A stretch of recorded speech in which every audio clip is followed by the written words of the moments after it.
gonjang-ganjing rumah tangga aktor Andrew Andika dengan Tengku Dewi Putri kini memasuki babak baru. Setelah membongkar kebiasaan buruk Andrew pada bulan Mei lalu dalam keadaan tengah berbadan dua. Apakah? Andrew di rumah kamu kan? Kamu tampung dia kan? Kayak gimana ya kak? Aku nggak pernah sama sekali deket yang gimana-gimana. Ya udahlah Beb, kamu nanti hancur loh karirnya sayang, cantik. Dewi menggugat cerai sang suami pada 6 Juni dan sidang perdana perceraian mereka digelar pada 20 Juni lalu. Pada sidang kedua yang digelar 27 Juni lalu, baik Tengku Dewi dan Andrew kembali absen. Namun akhirnya Tengku Dewi menampakkan diri pada sidang ketiga tanggal 4 Juli, sekaligus membuktikan bahwa dirinya sudah bertekad ingin bercerai dengan Andrew Andika. Namun lagi-lagi Andrew dan kuasa hukumnya mangkir dari sidang cerai kali ini. Bila Tengku Dewi membongkar kebiasaan buruk Andrew kepada media dan mantap ingin berpisah, lain halnya dengan Andrew yang memberikan pernyataan berbeda dalam sebuah podcast tentang kondisi rumah tangganya. Apapun yang terjadi sama kehidupan kita ya cuman kita juga yang bisa memperbaikinya, ya kan? Jadi ya gue yakin gue banyak banget salahnya. Dan Andrew Andika menyetujuin itu. Dalam beberapa hal oke gitu loh. Cuman gue nggak bilang gue 100% salah, tapi gue nggak bilang gue 100% benar juga. Gue akan berusaha semampu gue untuk membuat ini menjadi lebih baik lagi. Dan pastinya gue tidak mau cerai. Gue akan memperjuangkan ini semua gitu loh. Dan gue rasa ya mungkin gue lakukan ini semua juga untuk anak-anak juga. Gue tidak ingin berpisah. Dan gue berharap kayak mudah-mudahan semuanya bakalan baik-baik aja sih. Kemunculan Andrew dalam podcast tersebut menimbulkan pro dan kontra di mata publik. Lantas, bagaimana tanggapan Tengku Dewi tentang komentar Andrew yang tidak ingin berpisah?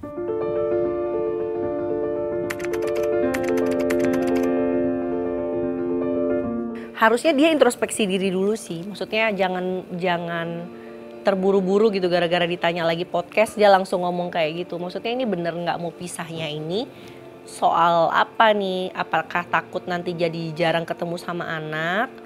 Atau gimana gitu, tanyain diri dia sendiri dulu apakah dia memang sudah siap untuk berkomitmen, karena yang aku takutin kayaknya dia lupa nikah itu apa. Nikah itu kan komitmen seumur hidup ya, nggak bisa maksudnya nanti minta maaf nih aku luluh terus lupa nih 1 tahun 2 tahun terus dia begitu lagi, itu nggak akan bisa gitu. Maksudnya kalau dia memang sayang sama aku dan sayang sama diri dia, coba cari tahu jawabannya deh gitu. Jangan sampai akhirnya dia nyakitin aku lagi gitu loh. Jangan berkomentar untuk nggak mau pisah gitu loh. Gue nggak bisa nih, gue kalau nikah gue nggak bisa flirting lagi nih, gue nggak bisa kesana kesini nih gitu.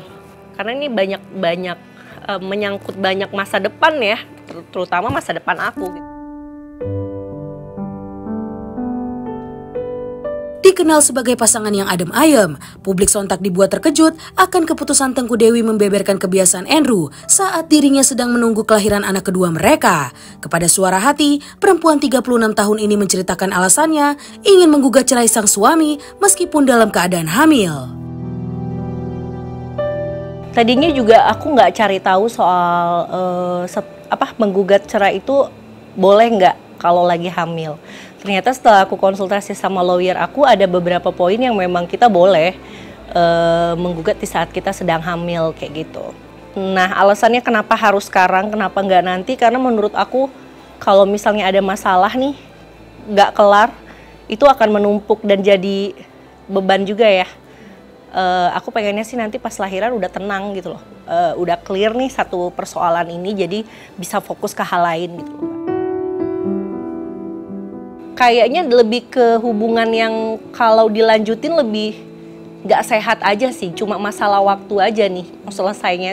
Mau selesainya itu sekarang apa nanti gitu loh. Takutnya kalau nanti jadi pikiran aku jadi berubah lagi nih. Takutnya aku masuk ke circle yang itu lagi.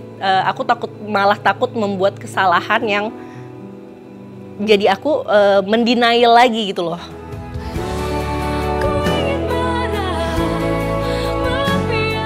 Siapa yang menyangka sosok Andrew yang begitu baik dan sayang keluarga ternyata menyimpan begitu banyak rahasia kepada sang istri. Tengku Dewi pun mengungkapkan perasaannya setelah membongkar kebiasaan buruk Andrew.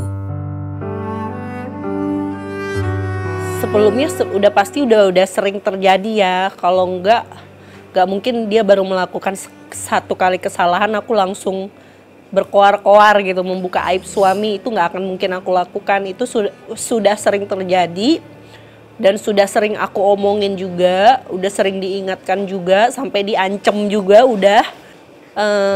Tapi tetap berulang-ulang. Makanya aku berpikir, wah ini gimana ya caranya lagi ya. Bukannya aku ingin supaya orang-orang juga tahu gitu masalahku, enggak sih, lebih kayak aku ke dia aja nih menunjukkan aku udah capek loh gitu loh. Jadi waktu pas saat meng-up itu juga aku nggak berpikir dua kali, lebih kayak menunjukkan ke dia aja kayak ini orang-orang tahu nggak sih selama ini kamu tuh family man banget, ternyata kamu tuh begini gitu loh. Selama ini justru orang yang sering aku ajak diskusi itu suami aku. Lalu sadis caramu menjadikan diriku. Dia orang terdekat aku. Itu yang bikin aku ngerasa kok dunia gak adil ya. Orang yang aku percaya, orang yang aku paling sayangin ternyata orang yang paling nyakitin aku gitu loh, Pak. Semoga Tuhan membalas semua yang terjadi kepadaku. 7 tahun membina rumah tangga dengan segala lika-likunya. Mungkin ini jawaban dari doa Tengku Dewi untuk sang suami. Dan beginilah jawabannya saat ditanya jikalau suatu saat nanti Andrew meminta maaf dan mengajak rujuk. Kalau cuma minta maaf doang aku gak percaya. Dia butuh expert kayaknya buat mengatasi masalah di dalam diri dia dulu deh.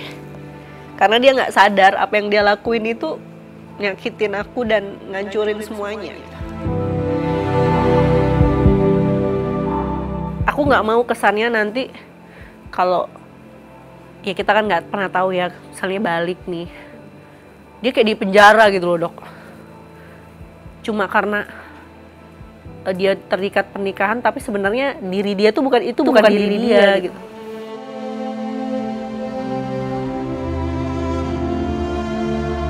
Keluarga adalah sebaik-baiknya pemberi dukungan dan tempat mengadu.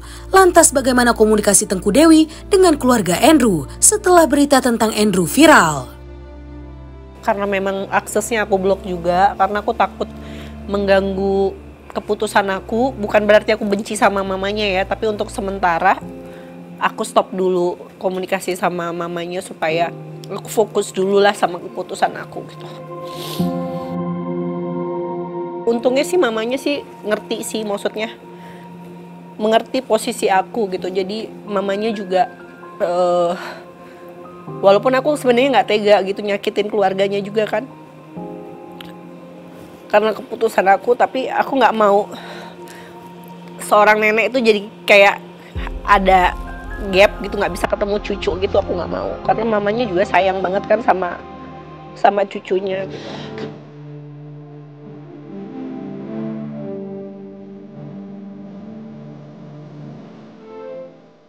Di antara banyaknya kenangan bersama dan suka duka pernikahan, momen apakah yang menjadi momen terbaik bagi Tengku Dewi bersama sang suami? Tuh kan, gimana nih? Gimana nih?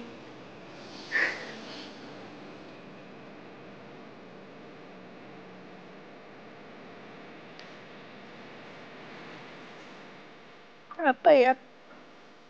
Momen terbaik tuh yang waktu pas lahiran anak pertama aku sebenarnya. Jadi pas lahiran pertama anak aku tuh pas pandemi. Kan nggak boleh ada yang masuk kan. Kita cuma berdua doang. Aduh sedih banget. Udah deh gak usah, Dok. Mengertilah kasih.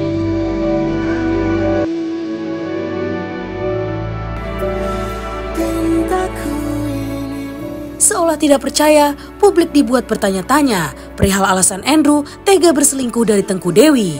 Kepada Suara Hati, artis berdarah blasteran ini menceritakan kegelisahannya tentang masalah apa yang dialami sang suami. Semakin dikasih tahu kayak dibukakan gitu ya bukti-bukti, aku semakin berdamai sama diri aku sih. Jadi aku nggak mau menyalahkan dia 100%, tapi seenggaknya aku sedikit rilis, bukan dari akunya nih gitu loh. Karena yang aku lihat juga sepertinya dia melakukan itu, dia tidak sadar menyakiti pasangannya karena berulang, dan menurut dia itu hal yang sepele gitu.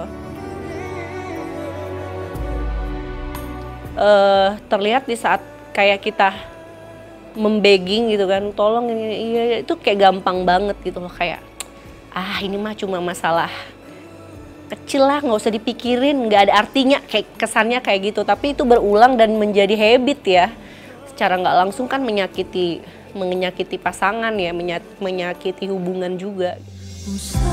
Sudah semua cerita yang telah kita ukir berdua. Di tengah proses perceraian yang sedang dilakukan olehnya, dalam keadaan hamil besar, lantas apakah saat sang bayi lahir, dirinya akan melibatkan Andrew, termasuk dalam hal membesarkan dan merawat anak-anak mereka nanti? Boleh lah. Masa hari pertama anaknya lahir, nanti dia sedih lagi kan, nggak bisa lihat anaknya gimana, mirip siapa kan, apalagi anak perempuan. Merawat ya iya, tapi mungkin di tempat yang berbeda kali ya. Maksudnya merawat dan membesarkan pastilah, karena orang tua mau gimana pun nggak akan terganti ya.